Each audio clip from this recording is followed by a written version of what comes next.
Good afternoon বন্ধুরা, কেমন আছো সবাই? আশা করি সবাই ভালোই আছো। এর আগের ব্লগে তোমাদের সাথে শেয়ার করেছিলাম আমরা কিন্তু লোলেগাঁওতে পৌঁছে একটা ভালো হোটেলে চেক ইন করে নিয়েছিলাম। আর তারপরেই কিন্তু এখানে এসে বিকেলবেলা আমরা দারুণ মজা করেছিলাম সবাই মিলে। শুধু মজা না, তার সাথে কিন্তু ছিল ইয়াম্মি ইয়াম্মি খাবার দাবার। তো চলো আজকে সব তোমাদের সাথে কিন্তু শেয়ার করে নেব। তো সবাই কিন্তু ছিলাম বেশ টায়ার্ড, তাই রুমে এসে সবাই 1 থেকে 1.5 ঘন্টা মতন রেস্ট করে নিয়েছিলাম। আর দুপুরে তো তোমাদের বলেইছিলাম দুপুরের কিন্তু লাঞ্চটা কারো ভালো মতন হয়নি। তাই বিকেল হতেই সবাই কিন্তু এই স্ন্যাক্স একটু মানে হালকা ফুলকা খাবার জন্য নিচে চলে এসেছিলো। এই দেখো, এটা হলো ডাইনিং এরিয়া। ডাইনিং এরিয়াটা ছিল বেশ সুন্দর, নিট অ্যান্ড ক্লিন আর অনেকটা বড় ছিল। আর এখানে কিন্তু সবাই নুডলস নিয়ে নিয়েছে, মিক্স নুডলস। সবারই পেটে খিদে ছিল, দুপুরের যা খাবারের ছিঁড়ি ছিল সেটা তো তোমাদের সাথে আমি আগেই শেয়ার করলাম। এখানে তোজোর বাবাও বসে গেছে, আমার একটু নামতে লেট হয়েছে। এবার চলো তোমাদেরকে কিচেনটা দেখাই। এটা ছিল কিন্তু আমাদের শেফ। রান্নাগুলো কিন্তু যতগুলো রান্না খেয়েছি খুবই সুন্দর রান্না করেছে। আর শেফটাও কিন্তু ছিল আমাদের ভীষণ ভালো। এখানে দেখো, এখানে কিন্তু চিকেন রেডি হচ্ছে। এটা আমাদের চিকেন না, এটা হয়তো আরও যারা ছিল তাদের জন্য রেডি হচ্ছিলো। কিন্তু জানো তো, আমি দুপুরেও মানে লাঞ্চেও খেয়েছি, তোমরা দেখেইছো, মিক্স চাউমিন আর হলো মোমো। তো আমার না এই মানে নুডলসটা একদমই খাওয়ার ইচ্ছা ছিল না, আমি জানি না। তো অর্ডার দিয়ে দিয়েছে, এখন কি করব, ওয়েস্ট করলে তো চলবে না। তাই আমিও একটু নিয়ে নিলাম। কিন্তু জানো তো, খেয়ে দেখলাম একদম মানে ঘরোয়া স্টাইলের, একদম মানে কোনো রিচ না, হালকা ফুলকা চিকেন নুডলসটা খেতে কিন্তু বেশ ভালো লেগেছিল আমার। তারপরে খাওয়া দাওয়া সেরেই সবাই চলে গেলাম নিচে, মানে গ্রাউন্ড ফ্লোরে। এই গ্রাউন্ড ফ্লোরে কিন্তু বেশ মানে বিশাল একটা স্পেসিয়াস জায়গা আছে, যেখানে কিন্তু বাচ্চারা দেখেছো কত সুন্দর করে খেলছে।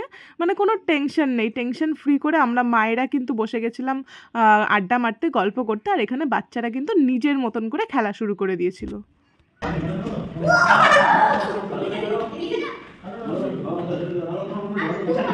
তারপরেই কিন্তু আমরা সবাই মিলে বসে গেলাম এই গল্প স্বল্প, আড্ডা, হাসি ঠাট্টা এইসব করতে।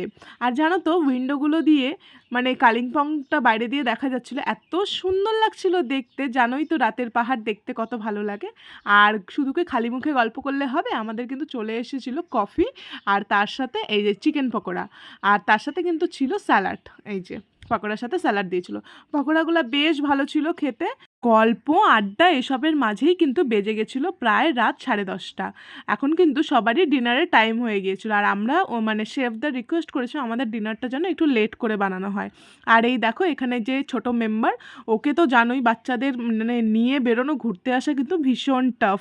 আর দেখেছো ওর মা ওকে মেরেছে, কি সুন্দর করে কাঁদছে, ওর কান্না দেখে মানে আমার হাসি আটকাচ্ছিল না।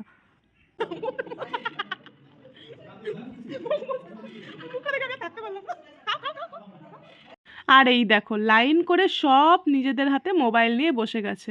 খেলাধুলা কমপ্লিট, সবাই কিন্তু টায়ার্ড হয়ে গেছে।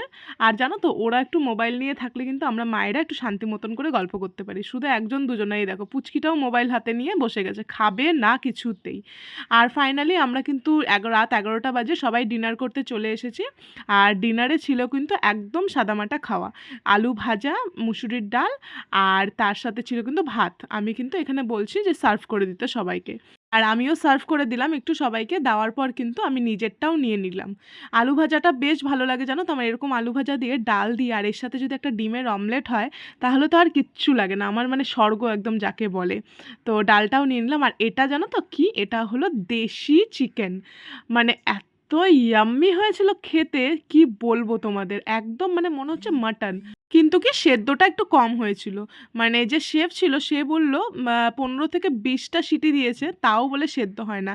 দেশি চিকেনটার ওয়েট ছিল কত জানো তো, 4 কেজি। তাহলে বুঝতেই পারছো কত বড় ছিল। কিন্তু রান্নাটা কিন্তু ইয়াম্মি হয়েছিল। রাতের খাওয়াটা সবাই আমরা বেশ জমিয়ে খেয়েছিলাম। আর এখানে কিন্তু ছেলেরা এখনও আসেনি, আমরা মেয়েরা চলে এসেছি খেতে। আর আমরা খেতেও বসে গেছি। শুধু একজন ছেলেই ছিল এখানে, যে আমাদের মেয়েদের সবাইকে সার্ভ করছিল। তারপর আমরা খাওয়া দাওয়া শেষে কিন্তু ছেলেরাও চলে এসেছিলো, এখন প্রায় 11টার ওপরে বাজে। আর তারপরেই আমরা সবাই মিলে ছেলেদেরকে একটু ভালো করে সার্ভ করে দিলাম। ওরা খাওয়া দাওয়া করতে করতে প্রায় 12টা বেজে গেছিলো জানো। আর ছেলেরা দেখছো তো হেসে লুটুপুটু।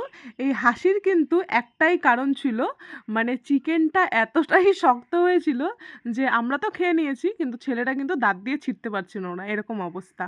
তো খাওয়া দাওয়া শেষে এই যে এটা হলো আমাদের রুম 208। আমরা কিন্তু এখন রুমে চলে যাব, যে যে যার যার মতন। দাঁড়াও দাঁড়াও, নিজের রুমে ঢোকার আগে আমি তোমাদেরকে সবগুলো রুম কিন্তু দেখিয়ে দিচ্ছি।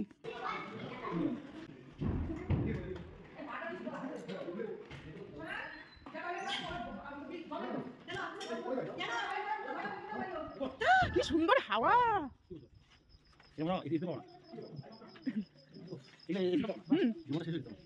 আর এই দেখো, ব্যালকনি দিয়ে দেখা যাচ্ছে রাতের পাহাড়।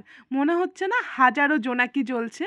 এখানে কিন্তু আমরা দাঁড়িয়ে প্রায় 1 ঘন্টা, মানে 12টা 12:30 অবধি এই ব্যালকনিতে দাঁড়িয়ে সবাই মিলে গল্প করছিলাম। এত সুন্দর ঠান্ডা ঠান্ডা হাওয়া, তার মধ্যে সবাই দাঁড়িয়ে গল্প করতে কত মজা বলো। তো আজকের জন্য এখানেই